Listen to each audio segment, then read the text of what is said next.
Viewers अस्सलाम वालेकुम। आप लोग देख रहे हो that's my way to teach. और आज की जो हमारी वीडियो है बहुत ही इन्फॉर्मेटिव और बहुत ही जो है वो इंटरेस्टिंग होने वाली है। लेकिन आप लोगों से गुजारिश है, जब आप लोग ये वीडियो सीन कर रहे हो तो इसके लिए आप टोटल वाले फ्री हो ना। मतलब आप इसका अगर एक भी पॉइंट छोड़ोगे ना इस वीडियो का, असल में इस वीडियो का हर एक पॉइंट दूसरे पॉइंट के ऊपर रिलाई करता है। अगर आपका एक पॉइंट का कॉन्सेप्ट क्लियर नहीं होगा तो आगे आपका कोई कॉन्सेप्ट क्लियर नहीं होगा। सो आप इस वीडियो को जब देखना जब आप टोटल वाले फ्री हो। स्टार्ट करते हैं आज की वीडियो का टॉपिक। तो आज की जो वीडियो है ना उसमें बहुत सारा मैटर और बहुत सारी इन्फॉर्मेशन है। आज का जो हमारा टॉपिक है वो है लाइफ इन मरीन वाटर, यानी कि आज हम मरीन वाटर की इकोलॉजी और मरीन वाटर का इकोसिस्टम पढ़ेंगे। दैट मरीन वाटर में कौन कौन से टाइप्स के ऑर्गेनिजम्स और एनिमल्स हमें देखने को मिल जाते हैं और कौन कौन से पार्ट्स में इसको डिवाइड करके हम पढ़ते हैं, ठीक है। लेकिन जैसा कि मैंने बताया इस वीडियो में मैंने बहुत मैटर जमा किया है। होप है इस वीडियो को देखने के बाद मरीन वाटर से रिलेटेड या मरीन इकोलॉजी से रिलेटेड आपके सारे कॉन्सेप्ट्स क्लियर हो जाएंगे। So before wasting any time let's start our today's video. सबसे पहले बात करें मरीन वाटर की। So what is differentiate between marine water and fresh water. Marine water और फ्रेश वाटर के दरमियान में वैसे तो डिफरेंशिएट बता चुकी हूँ अपनी फ्रेश वाटर वाली वीडियो में, लेकिन यहाँ पे ज़रा सा थोड़ा सा और मैं बता देती हूँ। बात करें फ्रेश वाटर की, सो फ्रेश वाटर वो वाटर होता है जो पोर्टेबल होता है, पीने के काबिल होता है। इसी तरीके से मरीन वाटर जो होता है वो वाटर होता है जो पोर्टेबल नहीं होता है, जिसमें सॉल्ट की कंसनट्रेशन क्या होती है, हाई होती है। यानी कि सॉल्ट की जो कंसनट्रेशन होती है वो हाई होती है, जिसकी वजह से पानी क्या होता है, खारा होता है और पोर्टेबल नहीं होता। सबसे पहले तो आप ये चीज़ अपनी कॉन्सेप्ट क्लियर कर लो that what is marine water, what is कुछ।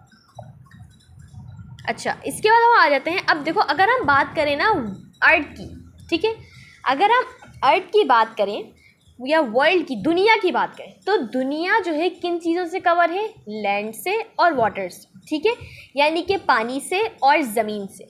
अब बात करें अगर हम सिर्फ ज़मीन की तो पूरी दुनिया जो है वो जो है 29% ज़मीन से कवर है और कम से कम 71% जो है वो वाटर से कवर है। सबसे पहले तो ये चीज़ आप याद रख लो कि जो दुनिया है वो किससे कवर है। दुनिया जो है वो पानी और ज़मीन, सिर्फ दो चीज़ों से कवर है। ज़मीन का कितना हिस्सा दुनिया का कितना हिस्सा ज़मीन ने कवर करा हुआ है, 29% तक जो हिस्सा है वो ज़मीन ने कवर करा हुआ है। बाकी 71% तक जो एरिया है वो किसने कवर करा हुआ है, वाटर ने। ओके, अब यहाँ पे तो हमें ये तो पता चल गया। अब एक और चीज़ यहाँ पे एक कॉन्सेप्ट और क्लियर कर लो, बहुत डीप पॉइंट है, गौर से सुनना। हर पानी के नीचे ज़मीन है और हर ज़मीन के नीचे पानी है। अंडरग्राउंड वाटर देखा है, यानी कि ज़मीन के नीचे का पानी जो होता है उसे कहते हैं अंडरग्राउंड वाटर। इसी तरीके से हर पानी के नीचे ज़मीन है, लेक्स हो, ठीक है, या फिर वो ओशन हो या फिर सी हो, हर पानी के नीचे फ्लोर मौजूद होता है। लेकिन आप उसकी फिजिकल अपीयरेंस जो होती है उसको देखते हुए हम इसको कंसीडर करते हैं कि इसको आया पानी में कंसीडर करना है या फिर इसको लैंड में कंसीडर करना है। यानी कि बात करें ओशन की तो ओशन को हम वाटर में कंसीडर करेंगे, वाटर में काउंट करेंगे, उसको हम लैंड में काउंट नहीं करेंगे, चाहे उसके नीचे लैंड है। इसी तरीके से लैंड की बात करें तो लैंड को हम लैंड में ही कंसीडर करेंगे, चाहे उसके नीचे अंडरग्राउंड वाटर है।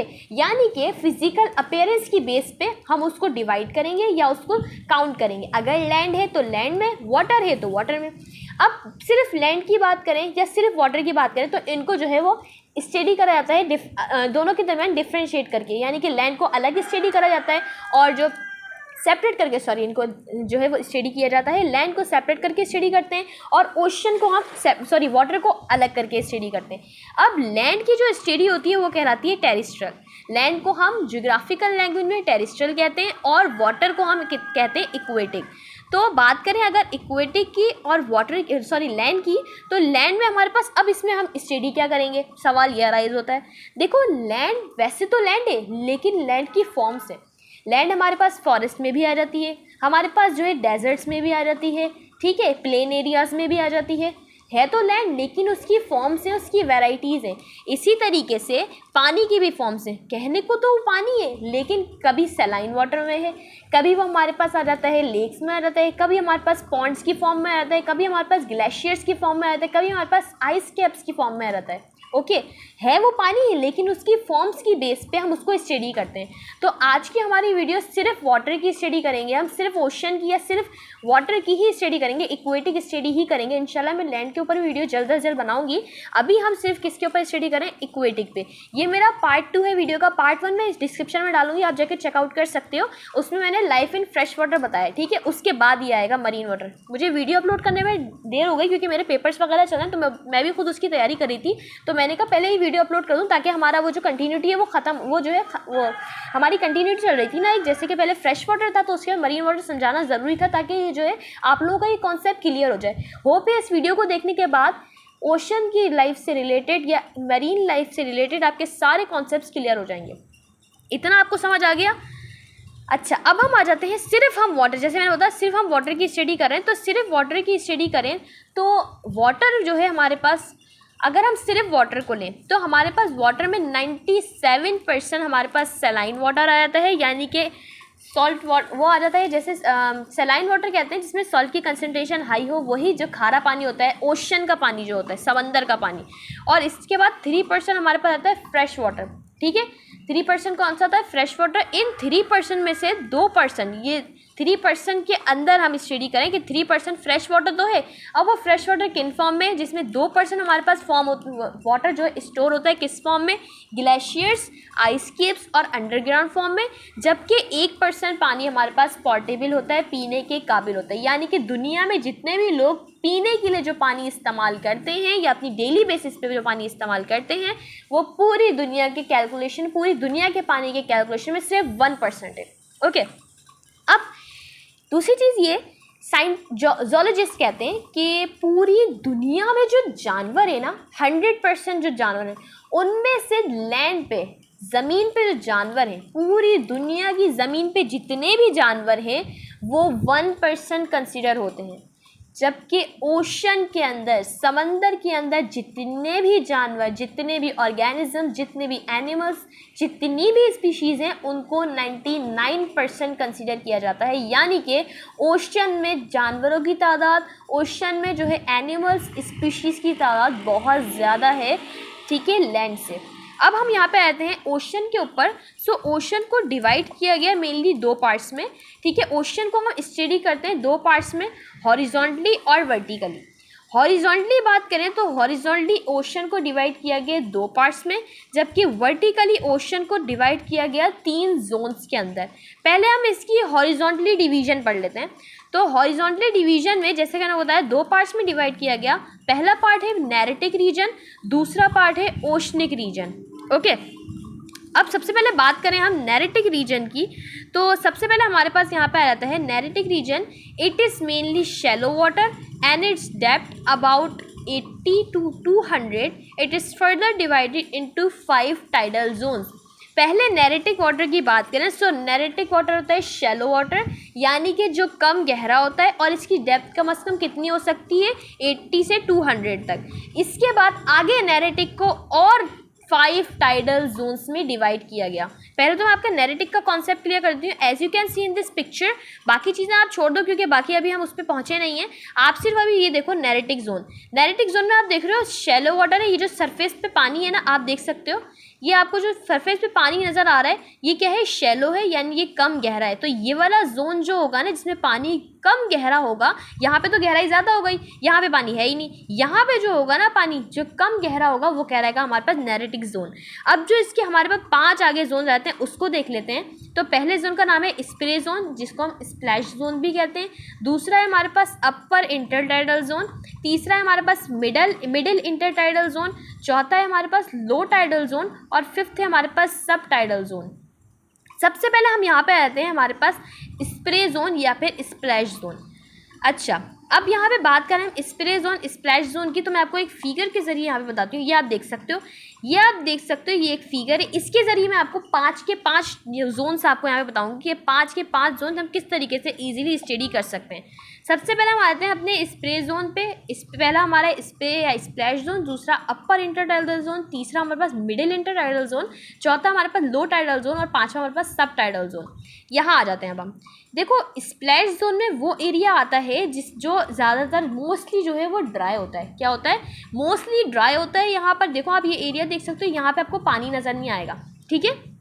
तो स्प्लैश जोन या स्प्रे जोन वो एरिया होता है जो है क्या होता है, सूखा होता है, ज़्यादातर मोस्टली ड्राई होता है। अब यहाँ पे किस फॉर्म के एनिमल्स हमें देखने को मिल जाते हैं, किस तरह के एनिमल्स हमें देखने को मिल जाते हैं? यहाँ पर हमें मिल जाते हैं लिम्पिड्स, ठीक है। As you can see in this picture, मैं थोड़ा सा जूम करके आपको दिखा देती हूँ। ये देखो यहाँ पे आपको लिम्पिड्स देखने को मिल जाते हैं, या फिर आपको जो है सीपियाँ जिसे कहते हैं वो देखने को मिल जाती हैं। किस जोन में? स्प्लैश जोन में। अब हम आते हैं थोड़ा सा नीचे आते हैं तो हमारे पास आता है high tide zone. High tide zone जो है वो कभी कभी जो है नमी में होता है, कभी कभी सिर्फ गीला होता है, नमी होती है, उस पर पानी नहीं होता। कभी कभी पानी होता है, लेकिन जब नीचे चले जाता है वो जोन, यानी कि पानी कम हो जाता है, तो फिर क्या होता है उस जोन में क्या होता है, ज़्यादातर वो जो है सिर्फ नमी होती है, जहाँ पे भी आपको लिम्पिड्स और ब्रैंकिल्स देखने को मिल जाएंगे। ओके, अब आगे हम आ जाते हैं मिड टाइड जोन। तो मिडिल, इसको मिडिल भी कहते हैं, मिड टाइड जोन भी कहते हैं। मिडिल टाइड जोन की बात करें तो ये वाला जो एरिया होता है ना, ये कब भरता है? जब जो टाइड्स होती हैं, लहरें होती हैं। अच्छा, यहाँ पे लहरों की बात हो रही है, ये टाइड्स ना लहरें हैं, ठीक है। तो ये वो एरिया, जैसे अब देखो ये जो, अब आप कहोगे कि यार हम ये किस तरीके से स्टडी कर रहे हैं। देखो जो ज़मीन है ना वो पहले बनी और पानी जो है वो बाद में आया, ठीक है। ये भी मैं आपको इसके ऊपर पूरी वीडियो बनाऊंगी, बहुत बड़ी इसके ऊपर थ्योरी दी गई, बहुत इसके ऊपर ही बहस है, इंशाल्लाह उसके ऊपर पूरी वीडियो बनाऊंगी। आपने सुना होगा बिग बैंग थ्योरी, वो पूरी इससे रिलेटेड है, उसके ऊपर पूरी वीडियो में बनाऊंगी। अभी आप सिर्फ इतना समझ लो, ज़मीन पहले बनी, पानी बाद में आया। तो जब ज़मीन बनी थी तो हर जगह पहाड़ भी होंगे, जाहिर सी बात है, पहाड़ होंगे, कहीं प्लेन्स एरिया होंगे, ठीक है।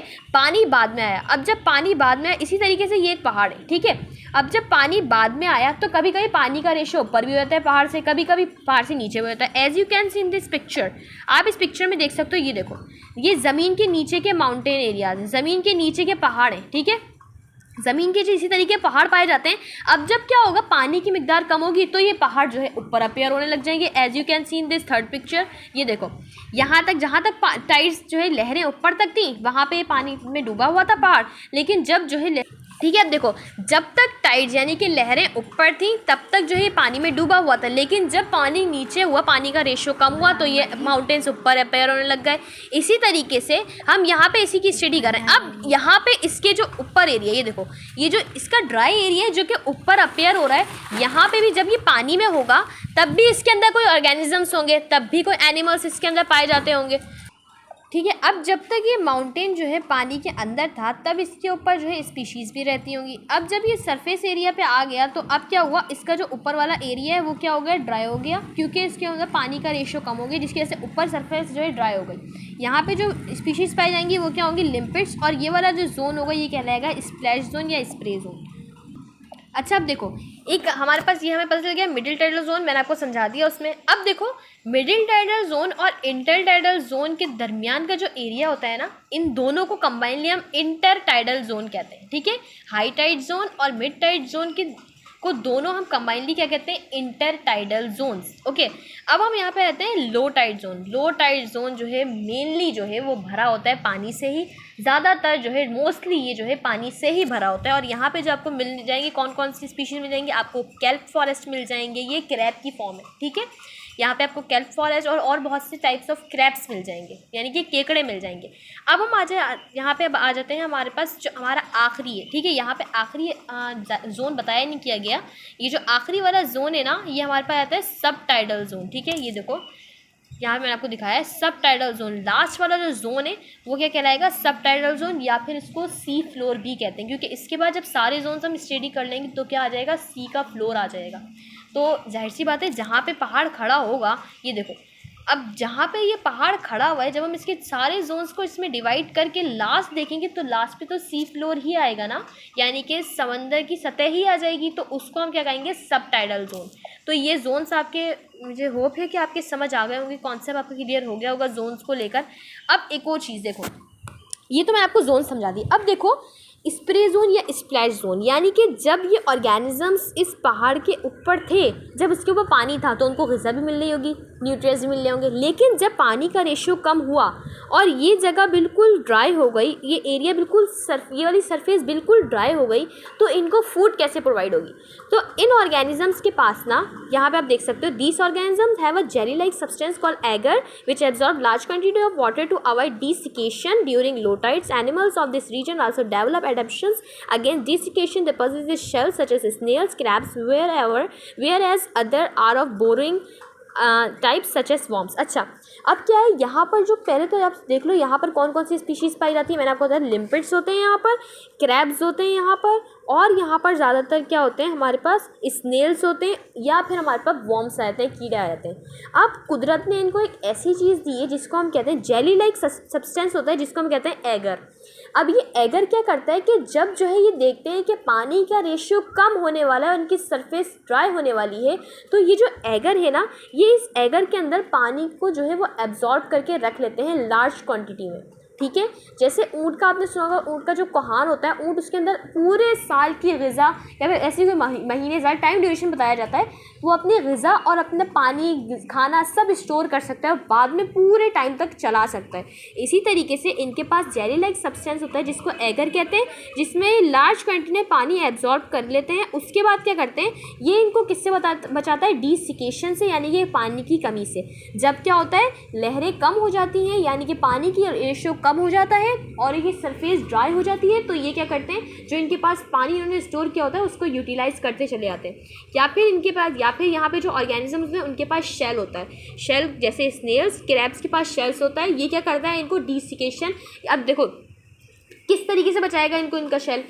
जब जो है ये पानी के अंदर थे और ये पानी के अंदर थे जब ये, अब क्या हुआ कि स्नेल की बात करें तो स्नेल जैसे अपने उसके अंदर शेल के अंदर घुस जाता है। अब पानी के अंदर जब वो मौजूद था और अपने शेल में घुस गया था, तो जाहिर सी बात है जब वो घुसा होगा अपने शेल के अंदर, तो पानी भी साथ उसके शेल में घुस गया होगा। और जब वो एरिया ड्राई हो गया, तो जब तक वो शेल के अंदर रहेगा, उसका शेल क्या होगा, वेट होगा, फुल ऑफ वाटर होगा। जब तक वो अपने शेल में रहेगा वो गीला रहेगा और डिसिकेशन से बचा रहेगा। उसके बाद बात करें अगर हम बाकी कीड़ों की, तो यहाँ पे जो कीड़े होते हैं वो क्या करते हैं, अब देखो पानी तो चला गया लेकिन जो ज़मीन है वो तो नमी वाली होगी ना, तो ज़्यादातर इसमें जो कीड़े पाए जाते हैं, इस स्पीशीज़ में कीड़े भी पाए जाते हैं इसके ऊपर सरफेस पर ना, स्प्लैश जोन में। अब जो कीड़े होते हैं वो क्या करते हैं, ज़मीन के अंदर चले जाते हैं। ठीक है, ज़मीन खोद के वो उसके अंदर सुरंग बना के चले जाते हैं। इस तरीके से कुदरत ने हर एनिमल्स को इसी तरीके से बचाया है। ठीक है, ये किस तरीके से, इस तरीके से करके ये डिसिकेशन से बच जाते हैं, यानी कि पानी की कमी से बच जाते हैं। वीडियो बहुत लंबी होगी लेकिन इंटरेस्टिंग होगी, तो पूरी देखना। ओके, अब नीचे आ जाते हैं हम। ये हमारा अभी तक कौन सा जोन चल रहा है, नेरेटिक जोन। ठीक है, the neritic zone is the most productive zone of the sea. The producers are mainly phytoplankton. अब नेरेटिक जोन जो होता है ना, वो बहुत ज़्यादा प्रोडक्टिव जोन होता है, यानी कि यहाँ पे जो है वो प्रोड्यूस होते हैं, यानी कि फूड प्रोड्यूस होती है। अब किस तरीके से होती है वो देख लो। यहाँ पे जो है वो ऑर्गेनिजम्स जो पाए जाते हैं वो होते हैं plankton. Neritic zone, shallow water, कम गहरा पानी, यहाँ पे भी कोई ना कोई क्रिएचर्स होंगे, है तो ओशन का पार्टी। अब जो क्रिएचर्स यहाँ पे होते हैं उनको हम कहते हैं प्लैंकटन। प्लैंकटन क्या होते हैं, they are microscopic plants or algae in a balanced ecosystem. They provide food for a wide range of creatures. They also called microalgae. They contain chlorophyll and require sunlight to grow. Plankton microscopic होते हैं organisms. अब अगर वो microscopic plants हैं तो वो कहलाएंगे phytoplankton, और अगर माइक्रोस्कोपिक ऑर्गेनिजम्स हैं, एनिमल्स हैं सॉरी, तो वो कहलाएंगे जूप्लैंक्टन। प्लांट्स में तो हमारे पास एल्गी आ जाएगी, फंजाई आ जाएगी। और अगर हम बात करें जूप्लैंक्टन्स यानी कि एनिमल्स में, अगर हम बात करें कि प्लैंक्टन्स में हमारे पास एनिमल्स कौन से आते हैं, तो ज़्यादातर ये वो एनिमल्स होते हैं जो कि लार्वल स्टेज में होते हैं। इसमें हमारे पास जो है फिश के लार्वा आ जाते हैं, या फिर हमारे पास फ्रॉग के लार्वा आ जाते हैं, क्योंकि जब वो लार्वा स्टेज में होते हैं, लार्वल स्टेज में, तो वो किस सरफेस पे आ जाते हैं, पानी के सरफेस के ऊपर आ जाते हैं, तो उनको हम कहेंगे जूप्लैंक्टन, यानी कि है तो माइक्रोस्कोपिक ही ना। अब अगर माइक्रोस्कोपिक प्लांट्स हैं तो वो कहलाएंगे फाइटोप्लैंक्टन्स, और अगर माइक्रोस्कोपिक एनिमल्स हैं तो वो कहलाएंगे जूप्लैंक्टन्स। इसके अलावा इनको किस चीज़ की ज़रूरत होती है, क्लोरोफिल की ज़रूरत होती है, किसके लिए, ग्रो होने के लिए, और ये बड़े क्रिएचर्स को जो है फूड प्रोवाइड करते हैं। अब किस तरीके से वो भी हम आगे पढ़ेंगे। ये तो हमें पता चल गया प्लैंकटन और प्लैंकटोन्स का। अब हम आ जाते हैं प्लैंकटन को आगे 5 फर्दर ग्रुप्स में डिवाइड किया गया, ठीक है। प्लैंकटोन्स की भी टाइप्स हैं, ये तो 2 मेन टाइप्स हैं जो है फाइटोप्लैंकटन, जूप्लैंकटन, ये मेन टाइप्स हैं। अब आगे फर्दर 5 और टाइप्स में डिवाइड किया गया प्लैंकटन को। ये देखो, इसमें पहला हमारे पास आता है मेगा प्लैंकटन, दूसरा आता है मैक्रो प्लैंकटन, तीसरा आता है माइक्रो प्लैंकटन, चौथा आता है नैनो प्लैंकटन और पांचवा हमारे पास आता है अल्ट्रा नैनो प्लैंकटन, ठीक है। सबसे पहले तो हमारे पास आता है अल्ट्रा नैनो प्लैंकटन, जो हमारे पास सबसे ऊपर की सरफेस पे जो अल्ट्रा नैनो प्लैंकटन आते हैं। अब अल्ट्रा मतलब बहुत ज़्यादा, अब नैनो मतलब छोटे, यानी कि बिल्कुल ही छोटे जो होते हैं ना, तो कितने कम से कम कितने छोटे होते हैं, 2 माइक्रोन से ज़्यादा छोटे होते हैं। कौन से? अल्ट्रा नैनो प्लैंकटन हैं तो प्लैंकटन ही माइक्रोस्कोपिक ही है, लेकिन कितने छोटे होते हैं, 2 माइक्रोन से भी ज़्यादा छोटे होते हैं। उसके बाद इसमें एग्जाम्पल्स हमारे पास आती है माइक्रो एल्गी या फिर प्रोटिस्ट आ जाते हैं, जिसमें हमारे पास अमीबा और प्लाज्मोडियम आ जाते हैं, ओके। फिर हमारे पास दूसरी आती है नैनो प्लैंकटन। नैनो प्लैंकटन कितने छोटे होते हैं, 2 से लेकर 20 माइक्रोमीटर तक हो सकते हैं नैनो प्लैंकटन। इसमें हमारे पास एग्जाम्पल आती है साइनोबैक्टीरिया की। अब हम आगे आते हैं, हमारे पास माइक्रो प्लैंकटन आता है। तो माइक्रो प्लैंकटन का साइज 0.5 से लेकर 1 मिलीमीटर तक हो सकता, सॉरी माइक्रोमीटर तक हो सकता है। 0.5 से लेकर 1 माइक्रोमीटर तक किसका हो सकता है साइज, माइक्रो प्लैंकटन का। इसमें एग्जाम्पल हमारे पास किलियोफ्रा आ जाते हैं और हमारे पास आती है एनिलिडा। अब हम आ जाते हैं मैक्रो प्लैंकटन के ऊपर। सो मैक्रो प्लैंकटन कम से कम 20 सेंटीमीटर होते हैं साइज़ में, जिसमें हमारे पास एग्जाम्पल आती है क्रस्टेशियस की। क्रस्टेशियस किसे कहते हैं, क्रैब्स वगैरह जोलॉजिकल नेम है ये। क्रस्टेशियस किसका नाम है, किसका जोलॉजिकल नेम है, क्रैब्स का। इसके बाद हमारे पास आते हैं सार्गेजम। सार्गेजम किसको कहते हैं, जोलॉजिकली ब्राउन, और macro algae, brown macro algae को हम सार्गेजम कहते हैं, ठीक है। और बाकी ये और कुछ क्रिएचर्स है जो कि मैक्रो प्लैंकटन की एग्जाम्पल्स में आ जाते हैं। ये देखो किलियोफोरा आ जाते हैं हमारे पास, और इसके बाद हमारे पास एनिलिडा आ जाते हैं। इसी तरीके से ये सारे आप देख सकते हो, ये हम नेकेड आई से देख सकते हैं। ये आपको स्लाइड, माइक्रोस्कोपिक स्लाइड के जरिए दिखाया गया है, ठीक है। नेकेड आई से यानी कि आप आम आँख से इसको नहीं देख सकते। अब नीचे हम आ जाते हैं, हमारे पास जो हमारा है लास्ट हमारे पास है मेगा प्लैंकटन। मेगा नाम से ही पता चल रहा है, मेगा मतलब साइज में बहुत बड़े। वो कम से कम कितने हो सकते हैं, 20 सेंटीमीटर तक हो सकते हैं साइज़ में। ऊपर वाले कितने थे, ऊपर वाले भी 20 सेंटीमीटर थे, नीचे वाले भी 20 सेंटीमीटर्स तक साइज़ में हो सकते हैं। जिसमें हमारे एग्जाम्पल आती है जेलीफिश की, और हमारे पास आते हैं नीटोफोर्स आ जाते हैं, ठीक है। अच्छा, टीनोफोर्स आ जाते हैं, सॉरी, ठीक है। 20 सेंटीमीटर हो सकते हैं साइज़ में। एग्जाम्पल में हमारे पास जेलीफिश आ जाती हैं और टीनोफोर्स आ जाते हैं, जिसमें हमारे पास कॉम जेलीज आ जाती हैं। कॉम जेलीज इस तरीके की होती हैं, as you can see in this picture. Jellyfish से छोटे होते हैं, ठीक है, ये कहलाते हैं कॉम जेलीज। अब हम आगे आ जाते हैं, हमारे पास ये तो हमने पढ़ लिया, ये हमने सारा पढ़ लिया कि हमारे पास जो है वो प्लैंकटन की कितनी टाइप्स हैं। अब मैंने आपको जैसे बताया जू प्लैंकटन मैं आपको बता चुकी हूँ। जू प्लैंकटन में हमारे पास क्या क्या आते हैं, फिश लार्वा और जो ये सब मैंने आपको बता दिया। अब आगे हम बात करें अगर सिर्फ जू प्लैंकटन की, ठीक है। फाइटोप्लैंकटन की कोई और टाइप्स नहीं है, लेकिन जू प्लैंकटन्स की आगे 2 और टाइप्स हैं। जू प्लैंकटन्स की 2 और टाइप्स हैं अच्छा, अब ये है they are further divided into 2 groups according to the developmental stage. जैसा कि मैंने आपको बताया, जू प्लैंकटन्स में हमारे पास लार्वल आ जाते हैं, लार्वल डेवलपमेंट में रहने वाले ऑर्गेनिजम्स आ जाते हैं। जैसे हमारे पास फिश के लार्वा आ जाते हैं, फ्रॉग्स के लार्वा आ जाते हैं। अब इसकी भी 2 टाइप्स है, एक है होलो प्लैंकटन, एक है मैरो प्लैंकटन। पहले बात करें होलो प्लैंकटन की। So these are the animals that spend their lives as plankton, यानी कि ये वो एनिमल्स या वो क्रिएचर्स होते हैं जो कि अपनी पूरी लाइफ ही एज अ प्लैंकटन गुजारते हैं, ठीक है। जबकि मैरो प्लैंकटन वो प्लैंकटन होते हैं जो कि अपनी लाइफ जो है, this are the animals which are planktonic only during certain usually larval developmental stages, larval stages of fishes, ठीक है। मैरो प्लैंकटन वो होते हैं जो कि अपने डेवलपमेंटल स्टेजेस में सिर्फ अपने जब तक डेवलपमेंटल स्टेज में होते हैं तब तक वो प्लैंकटन की ज़िंदगी गुजारते हैं, उसके बाद वो अपने ही जैसे ऑर्गेनिज्म के साथ कंबाइन हो जाते हैं।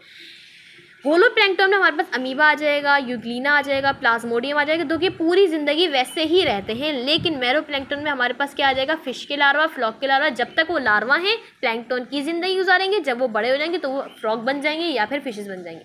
Got it. अब ये तो हमें पता चल गया।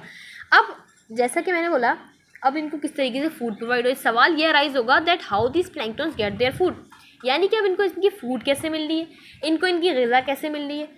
तो बात करें प्लैंकटन की फूड की, so the concentration of phosphate, nitrates and other nutrients present in the sea, the deep sea is full and rich in nutritions. अब क्या है, जैसा कि हमें पता है जो सी है वो किससे भरा हुआ है, न्यूट्रिएंट से, और जो डीप एरिया है वो तो वैसे ही बहुत ज़्यादा पूरा न्यूट्रिशन से फुलफुल है, क्योंकि उस पर क्या आ रहा है, सी फ्लोर आ जाएगा, इसमें हमारे पास नमकियात आ जाती हैं, बहुत सी तरह की न्यूट्रिशंस आ जाते हैं।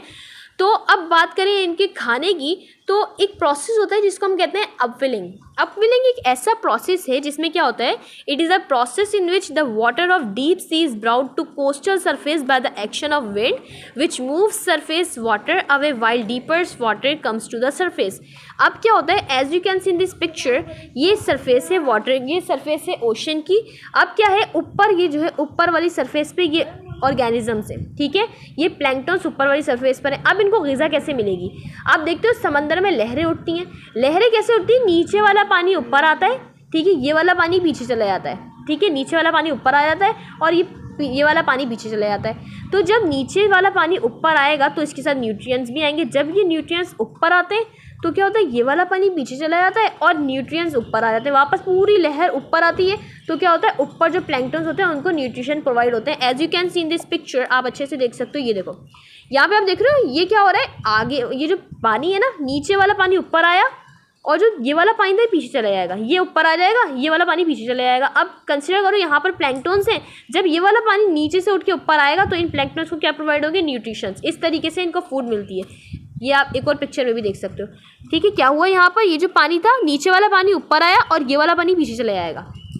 इस तरीके से इन प्लैंकटन्स को क्या मिलती है, फूड मिलती है। ये तो हमारा सिर्फ था ओशनिक। अब हम आ जाते हैं अपने, सॉरी हमारा वो था नेरेटिक, अब हम आ जाते हैं अपने ओशनिक पे। अच्छा, ये ओशनिक ना, इसको समझने से पहले आप सिर्फ इसको समझ लो। अगर आपने इस ग्राफ को समझ लिया, इसको कहते हैं हिप्सोग्राफिक कर्व, ओशनिक की स्टडी को हम हिप्सोग्राफिक कर्व कहते हैं। अगर आपने ये समझ लिया ना, पूरी ओशन लाइफ समझ आ जाएगी। तो इसको ना ज़रा कंसंट्रेशन से समझना, क्योंकि मुझे भी इसको खुद समझने में काफ़ी टाइम लगा था, तो होप है आपकी समझ आ जाए। तो इसको ज़रा डीपली समझना और गौर से समझना, ठीक है। वीडियो में जानती हूँ लंबी हो गई, लेकिन हर एक वीडियो का हर एक पॉइंट ना आपके लिए इंशाल्लाह इन्फॉर्मेटिव रहेगा। अब देखो, as you can see in this picture, ये आप देख सकते हो, जैसे कि मैंने आपको पहले ही बता दिया था कि दुनिया में ज़मीन पहले बनी, पानी बाद में आया। तो इसी तरीके से जो पहाड़ आप ज़मीन पे देखते हो वो पानी के अंदर भी मौजूद हैं। अब सबसे पहले आप देख रहे हो यहाँ पे लिखा हुआ है कॉन्टिनेंटल शेल्फ। कॉन्टिनेंटल शेल्फ की बात करें तो ये वो एरिया है।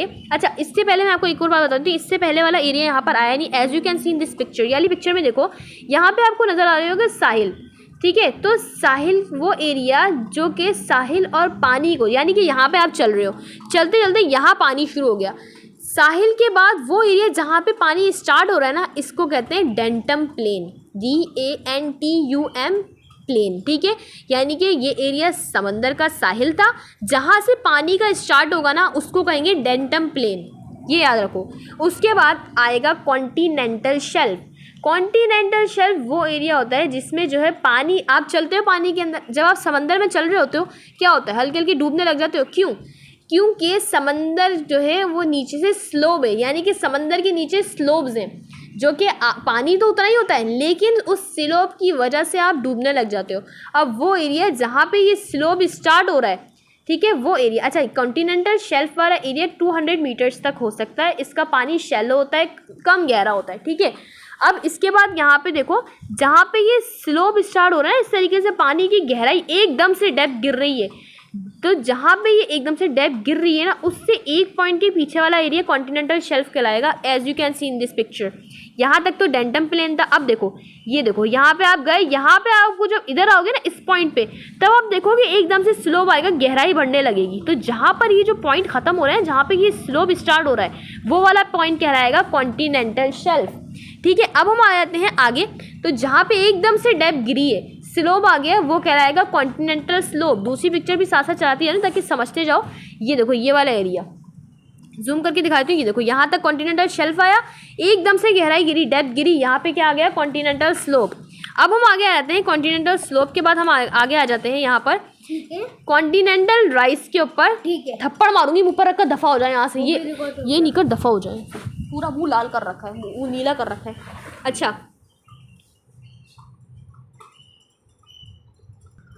ओके, अब ये देखो यहाँ पे आपको लिखा हुआ है ना ज़रा कॉन्टिनेंटल राइस, ये क्या है। अब मैं आपको तीसरी पिक्चर के ज़रिए इसको और ज़्यादा डीपली समझाती हूँ। ये देखो, जैसा कि मैंने आपको बताया कि पानी के नीचे भी जो है वो पहाड़ पाए जाते हैं। तो ये देखो यहाँ पे आप देख रहे हो ये वाला एरिया, यानी कि पानी के नीचे पहाड़ है ये। अब देखो वो एरिया जहाँ पर जो है एकदम से कोई चीज़ राइस हो रही, जैसे यहाँ पर पहाड़ियाँ, छोटी छोटी पहाड़ियाँ जो होंगी पानी के नीचे, वो कहलाएंगी continental rise. As you can see in this picture, एकदम यहाँ पे पहाड़ी राइस हुई है, ये कहलाएगा कॉन्टिनेंटल राइस। अब हर पहाड़ी के बाद कोई ना कोई प्लेन एरिया होता है। ये देखो यहाँ पे पहाड़ी आई, इसके बाद प्लेन एरिया नज़र आ गया। ये जो प्लेन एरिया कहलाएगा ये कहलाएगा abyssal plain. As you can see in this picture, ये देखो मैं आपको दिखाती हूँ, यहाँ पे क्या हुआ, एकदम से कॉन्टिनेंटल राइस हुआ, ठीक है। इसका जो प्लेन एरिया आएगा वो कहलाएगा एबिसल प्लेन। अब यहाँ पे आ जाएगी, अच्छा यहाँ पे मैं सबकी आपको डेप्थ बता देती हूँ। कॉन्टिनेंटल शेल्फ की डेप्थ कम से कम 2000 से 3000 मीटर हो सकती है, और एबिसल प्लेन कम से कम 4000 से 6000 तक की रेंज में हमें एबिसल प्लेन मिलेगा। अब हम आ जाते हैं ट्रेंच की बात करें, सो ओशन के ट्रेंच यानी कि खाई की बात करें, सो खाइयाँ बहुत ज़्यादा गहरी भी हो सकती हैं। यहाँ पे एक रेंज आपको बताई गई है 10,000 मीटर्स, लेकिन इससे ज़्यादा गहरी भी होती हैं खाइयाँ। सबसे ज़्यादा गहरी खाई आपको बताऊँ तो पैसिफिक ओशन, ये एक्स्ट्रा इन्फॉर्मेशन है, ये ज़्यादातर क्वेश्चंस में आ जाती है, बहुत ज़्यादा मेन क्वेश्चन है ये। तो सबसे पहले बात करें अगर हम सबसे ज़्यादा गहरी खाई की, तो पैसिफिक ओशन, दुनिया का सबसे बड़ा ओशन, उसमें एक खाई है जिसका नाम है मारियाना ट्रेंच। मारियाना ट्रेंच की जो डेप्थ है वो कम से कम 32,000 है, ठीक है। किसकी, मारियाना ट्रेंच की, दुनिया की सबसे गहरी खाई है, पैसिफिक ओशन में पाई जाती है। ये तो मैं आपको बताती हूँ दुनिया की सबसे डीपेस्ट खाई का। अब दुनिया की टॉप मोस्ट जगह का भी बता देती हूँ। तो दुनिया की टॉप मोस्ट जगह है माउंट एवरेस्ट। दुनिया की टॉप मोस्ट जगह की बात करें तो वो है माउंट एवरेस्ट, जिसकी जो हाईएस्ट यानी कि जिसकी जो क्या कह लो आप ऊंचाई है वो है 26,000। दुनिया की सबसे डीपेस्ट जगह ही बता दी आपको, दुनिया की सबसे ज़्यादा हाईएस्ट जगह ही बता दी। तो यानी कि अगर आप माउंट एवरेस्ट को मारियाना ट्रेंच के अंदर डालोगे ना, तो मारियाना ट्रेंच के अंदर पूरा माउंट एवरेस्ट डूब जाएगा, इतनी गहरी खाई है वो। तो ये होगा हमारे पास ट्रेंच। यहाँ पे आपको दिखाती हूँ मैं ट्रेंच, ये देखो ये जो एरिया है ना एकदम से इतनी डेप्थ जो आई है ये कहलाएगी ट्रेंच यानी कि खाई। अब हम आगे आ जाते हैं, यहाँ पर हमारे पास जो है आगे है हमारे पास वॉल्केनिक आइलैंड। ये इतना ज़रूरी नहीं है लेकिन फिर भी आप चलो समझ लो, यहाँ पे आते हैं ज़्यादातर वॉल्केनो, जाहिर सी बात है समंदर के नीचे ही वॉल्केनो होते हैं। अब जब इन वॉल्केनो में से इनका जो क्या कहेंगे लावा जब इनका निकलता है तो क्या होता है, यही सरफेस पे फैल जाता है और आइलैंड बनाते हैं। बहुत से ऐसे आइलैंड होते हैं जो वॉल्केनो के लावा से ही बने होते हैं। जब लावा निकलता है और ऊपर ही जम जाता है तो वो क्या बना देता है, आइलैंड बना देता है। आगे हमारे पास सबमेराइन रिज आ रहे हैं, ये हमारे पास छोटी छोटी पहाड़ियाँ आ जाती हैं, किसके नीचे, समंदर के नीचे की छोटी पहाड़ियाँ।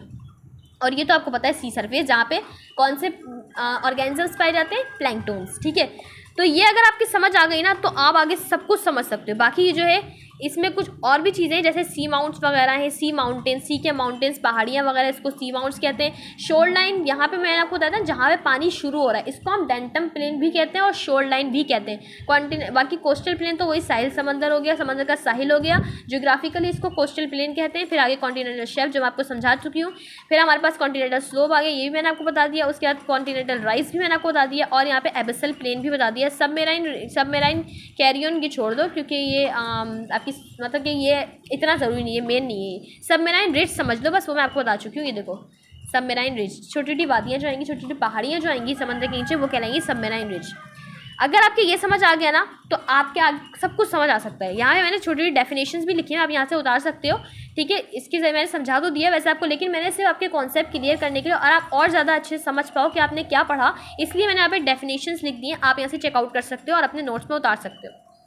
अब हम आगे आते हैं ओशन के ऊपर। तो ओशन को आगे, अभी तो हमने सिर्फ पढ़ा ओशन में एग्जैक्टली होता क्या है, ओशन के अंदर क्या होता है। अब ओशन को स्टडी करने के लिए डिवाइड किया गया उसको 2 और फर्दर पार्ट्स में। वीडियो बहुत लंबी हो गई लेकिन इंशाल्लाह इन्फॉर्मेटिव होगी, बोर नहीं होगी इंशाल्लाह। अब तो पूरी देखना यार प्लीज़, मैंने बहुत मुश्किल से बनाई है। तो अब क्या है, ओशन को डिवाइड किया गया 2 और जोन्स में, एक होता है यूफोटिक जोन, एक होता है एफोटिक जोन। समंदर की बात हो रही है, यानी कि समंदर का वो एरिया जहाँ पे लाइट पहुँच रही है वो कहलाएगा यूफोटिक जोन, जहाँ पे एरिया में लाइट नहीं पहुँच रही, डार्क जोन है, वो कहलाएगा एफोटिक जोन। तो यूफोटिक जोन की बात करें तो euphotic zone is that region where light is sufficient for the growth of plant and it extend from the surface to a maximum about 150 m in the clearest ocean water. यानी कि ये वो area जहाँ पे planktons पाए जाते हैं जिनको लाइट मिली होती है, लाइट की वजह से वो अपनी ग़िज़ा तैयार कर रहे होते हैं। इसकी जो डेप्थ हो सकती है कम से कम कितनी हो सकती है 150 मीटर बस, ठीक है। तो ये वाले एरिया में जहाँ पर जो है लाइट पास हो रही है, लाइट जहाँ पे जा रही है पानी के अंदर तक, वहाँ तक वो एरिया कहलाएगा यूफोटिक जोन। और aphotic zone, the aphotic zone comprises of upper bathyal and lower abyssal zone. The bathyal zone is the continental slope reaching up to 2000 metres. In the animals the zone are filter feeders, they sieve out food particles before reaching to the bottom. Abyssal plain is rich in organic remains and shell plants, life is totally absent in this area. However, decomposers and scavengers, example the animals which feed upon the dead bodies, are present in this zone. अब देखो एफोटिक zone में दो और Jones आ जाते हैं, एक आता है अपर बैथियल, दूसरा आता है लोअर एबिसल। अपर बैथियल जोन वो जोन होता है जहाँ पे जो क्रिएचर्स होते हैं या फिर जो ऑर्गेनिजम्स होते हैं वो कैसे होते हैं, फिल्टर फीडर्स होते हैं, यानी कि अपनी जो ग़िज़ा होती है वो क्या करते हैं, जैसे आप ले लो स्पंजेस, वो क्या करते हैं, उनके अंदर छोटे छोटे सुराख होते हैं जिसकी वजह से वो पानी अंदर लेते हैं, छोटे ऑर्गेनिजम्स को पहले वो इंटेक कर लेते हैं, बाकी पानी वो एक्सक्रीट कर देते हैं। सो ऐसे एनिमल्स स्पंजेस वगैरह जो आते हैं वो आते हैं अपर बैथियल प्लेन में, और लोअर अबेसल प्लेन में वो एनिमल्स आ जाते हैं जो कि डीकम्पोजर्स होते हैं, जो कि डेड ऑर्गेनिजम्स या डेड मटीरियल्स पे अपनी लाइफ गुजारते हैं, ठीक है। अब हम आ जाते हैं यहाँ पर एफोटिक जोन का मैंने बता दिया, जिसमें एफोटिक जोन में भी दो जोन्स आ जाते हैं, अपर बैथियल और लोअर एबिसल जोन, ठीक है। वो मैंने आपको यहाँ पे आपको कॉन्सेप्ट क्लियर कर दिया। अब हम आगे आ जाते हैं मरीन इकोलॉजी, यानी कि थोड़ी सी अब लाइफ के अंदर की, सॉरी ओशन के अंदर की लाइफ की बात कर लेते हैं, ऑर्गेनिजम्स और एनिमल्स की बात कर लेते हैं। तो मरीन इकोलॉजी में क्या होता है, हम स्टडी करते हैं किसके, ओशन के जोन्स के बारे में। जोलॉजिकली ओशन को जो है 4 जोन्स में डिवाइड किया जाता है, जिसमें पहले आते हैं प्लैंकटन। ओशन के ऑर्गेनिजम्स या एनिमल्स को 4 जोन्स में डिवाइड किया जाता है, जिसमें पहले आते हैं प्लैंकटन, फिर दूसरे आते हैं बैंथस, तीसरे आते हैं न्यूस्टोन, चौथे आते हैं नेक्टन्स। ओके, कौन से ओशन के ऑर्गेनिजम्स या एनिमल्स की बात हो रही है, अकॉर्डिंग टू देयर डेप्थ उनको 4 जिसमें डिवाइड किया जाता है, जोलॉजिकली प्लैंकटन, बैंथस, न्यूस्टोन, नेक्टन्स। प्लैंकटन्स की पूरी हिस्ट्री आपको पहले मैं बता चुकी हूँ, जू प्लैंकटन सारे उसकी जो है उसकी सारी nano planktons, ultra nano, micro micro सब मैं आपको बता चुकी हूँ, तो उसकी ज़रूरत नहीं थी। तो अब आते हैं डायरेक्ट बैंथस के ऊपर। So these are the creatures which attach themselves to rock and stay one place, they protect them from crashing waves and other water movements. इसमें आ जाते हैं हमारे पास वो एनिमल्स जो कि अपने आप को क्या करते हैं, किसी भी सख्त चीज़ से अपने आप को चिपका लेते हैं, जिसकी वजह से समंदर की तेज़ लहरें या फिर समंदर की तेज़ मूवमेंट की वजह से भी वो मरते नहीं है। जैसे कि हमारे पास इसमें स्पंजेस आ जाते हैं, वो क्या करते हैं, अपने आप को किसी भी हार्ड चीज़ से अपने आप को स्टक कर लेते हैं, चिपका लेते हैं, जिसकी वजह से क्या होता है, अगर उनके ऊपर कोई वेव्स आती भी हैं तो वो उनको क्रश नहीं करती। इसमें हमारे पास स्नेल्स भी आ जाते हैं, क्योंकि वो भी जो है चिपक जाते हैं किसी भी चीज़ के ऊपर, और उनके पास हार्ड कवरिंग शेल होता है। अब आए जाते हैं हम न्यूस्टोन्स के ऊपर। So small aquatic organism inhibiting the surface layer और moving on the surface freely. अब न्यूस्टोन में हमारे पास सिर्फ जो है वो वाटर के अंदर के एनिमल्स नहीं आते, इन्वायरमेंट में मौजूद तमाम एनिमल्स आ जाते हैं, वो एनिमल्स जो कि फ्रीली वाटर के ऊपर जो है मूव कर सकते हैं या वाटर की सरफेस के ऊपर आराम से फ्रीली मूव कर सकते हैं। इसमें हमारे पास पहली मेन एग्जांपल आती है मस्कीटो। ये ओशन के अंदर की लाइफ की बात नहीं, इकोसिस्टम में हमारे पास क्या आता है, इकोसिस्टम की बात हो रही है, ओशन के अंदर की बात नहीं हो रही। इसमें हमारे पास इकोसिस्टम में मौजूद तमाम क्रिएचर्स आ जाएंगे। इसमें पहला मस्कीटो है। मस्कीटो आराम से ओशन की सरफेस पे या ओशन की जो है लेयर के ऊपर, सरफेस के ऊपर आराम से फ्रीली मूव कर सकते हैं। As you can see in this picture, कितने आराम से खड़ा हुआ है, ये स्टैंड करा हुआ है इसने वाटर के ऊपर, ये पानी के अंदर डूब भी नहीं रहा। तो ऐसे एनिमल्स को हम कहेंगे न्यूस्टोन्स। अब हम आ जाते हैं यहाँ पर हमारे पास नेक्टन्स आ जाएंगे। सो नेक्टन्स में हमारे पास, अच्छा यहाँ पर आप बोलोगे ओशन की कोई एग्जांपल दो, तो ओशन की एग्जांपल में इसमें स्वान्स वगैरह आ जाते हैं, हंस वगैरह आ जाते हैं, वो भी पानी के अंदर नहीं डूबते। अब फिर हमारे पास आते हैं nektons. So animals that can swim against water and they can able to swim and move independently, यानी कि वो एनिमल्स जो कि इंडिपेंडेंटली मूव कर सकते हैं, यानी कि इंडिपेंडेंट होकर मूव कर सकते हैं और आराम से तैर सकते हैं। जिसमें हमारे पास सारी फिशेस आ जाती हैं, मेन फिशेस जो भी हमारे पास फिशिंग है, शार्क्स वगैरह, वेल को छोड़कर, वेल भी आ जाती हैं वैसे तो, लेकिन सिर्फ यहाँ पे बात हो रही है एनिमल्स दैट कैन स्विम, सिर्फ स्विम और मूव करने की वजह से इसमें हमारी सारी फिशेस आ जाती हैं। हमारे पास वेल भी आ जाती है, शार्क भी आ जाती है, और हमारे पास ट्यूना भी आ जाती है, सारी फिशेज आ जाएंगी इसमें, ठीक है। तो यहाँ पे हमारे पास पता चल गया हमारे जोन्स का। अब हम आ जाते हैं मैमेलियन लाइफ पे। जोलॉजिस्ट ने इसकी स्टडी को, एनिमल्स की, ओशन के एनिमल्स की स्टडी को इजी बनाने के लिए मैमेलियन लाइफ को अलग डिवाइड कर दिया। तो मैमेलियन लाइफ आगे 4 टैक्सोनॉमिक ग्रुप्स में डिवाइड होती है, जिसमें पहले हमारे पास है सिटेशियंस, दूसरा है हमारे पास पैनेपिड्स, तीसरा है हमारे पास सेरियंस और चौथा है हमारे पास मरीन फिसाइपिड्स, ठीक है। पहले हम आते हैं सिटेशंस के ऊपर। तो सिटेशंस में हमारे पास they are categorize into 2 main groups, baleen whales and toothed whales. यानी कि इसमें हमारे पास कौन से मैमल्स आ जाते हैं जो कि बैलन होते हैं या टूथिड होते हैं। टूथिड जिनके पास वो दांत होते हैं, बैलन जिनके पास दांत नहीं होते। इसमें हमारे पास कौन कौन सी एग्जाम्पल आती है। बैलन में हमारे पास आते हैं माइस्टिसिस और टूथिड में हमारे पास आते हैं ऊडोंटिसिस। ठीक है, ऊडोंटिसिस हमारे पास आ जाते हैं। बैलन टूथिड व्हेल्स को हम क्या कहते हैं जोलॉजिकली ऊडोंटोसिस, और हमारे पास बैलेंस को हम क्या कहते हैं, बैलन व्हेल्स जो होती हैं उनको हम कहते हैं माइस्टिसिस। अब इसमें हमारे पास एग्जाम्पल आती है व्हेल्स की और डॉल्फिन्स वगैरह इसमें आ जाते हैं। किसमें, व्हेल्स और डॉल्फिन्स इसमें पढ़ी जाएंगी सिटेशंस के अंदर। अब हम आ जाते हैं पैनिपिड्स के अंदर। So the word pinnipeds means fin और फ्लैपर फुटेड, यानी कि ये वो एनिमल्स होते हैं जिनके जो फिन होते हैं, उनके जो फिन होते हैं वो फ्लैपर की तरह होते हैं। ठीक है, and refers to the marine mammals animals that live in the ocean but are able to come on land for long period for time. यानी कि ये वैसे तो समंदर के अंदर रहते हैं लेकिन ये ज़मीन पर भी आ सकते हैं एक अच्छे खासे टाइम के लिए, जिसमें हमारे पहले आते हैं सी लॉयंस और सील्स वगैरह। ये देखो as you can see in this picture, इनके हाथ किस तरह, फ्लैपर की तरह है। ठीक है, ये देखो पीछे से फ्लैपर की तरह है, और क्या है, ये आराम से ज़मीन पर भी आ सकते हैं। इनको क्या कहते हैं, वैसे इनको जोलॉजिकली जो है पैनिपिड्स कहते हैं, लेकिन इसमें हमारे पास जो हम ईजी लैंग्वेज में गए तो ये हमारे पास सील्स आ जाते हैं और सी लॉयंस आ जाते हैं। अब हमारे पास आगे आते हैं सेरियंस। सो सेरियंस में हमारे पास sirenians are slow, they are large thick bodies betray their heritage and relatives of elephants. ये साइज़ में बहुत बड़े होते हैं, जस्ट लाइक हाथियों की तरह ही इनका वजन जो होता है वो हाथी के बराबर ही होता है। और जो है ये कैसे होते हैं, इनकी बॉडी बहुत ज़्यादा थिक होती है लेकिन ये स्पीड में स्लो होते हैं। इसमें हमारे पास आते हैं मैंथिस और डूगंग्स, दोनों एक ही है लेकिन इनका साइज़ इनको एक को मैंथिस बनाता है, एक को डूगंग्स बनाता है। इस तरीके से देखो आप कितनी बड़ी बॉडी है, कितनी थिक है। ठीक है, लेकिन क्या होते हैं, एक होते हैं डूगंग्स और एक होते हैं मैंथिस, दोनों एक ही चीज़ है लेकिन इनका साइज़ जो है उसकी वैरायटी की वजह से इनको एक को मैंथिस नाम दिया गया और दूसरे को डूगंग्स। अब हम आगे आते हैं हमारे लास्ट पे, जो कि हमारे लास्ट है इस वीडियो का लास्ट टॉपिक है, लास्ट जो पॉइंट है वो है मरीन फिसाइपिड्स।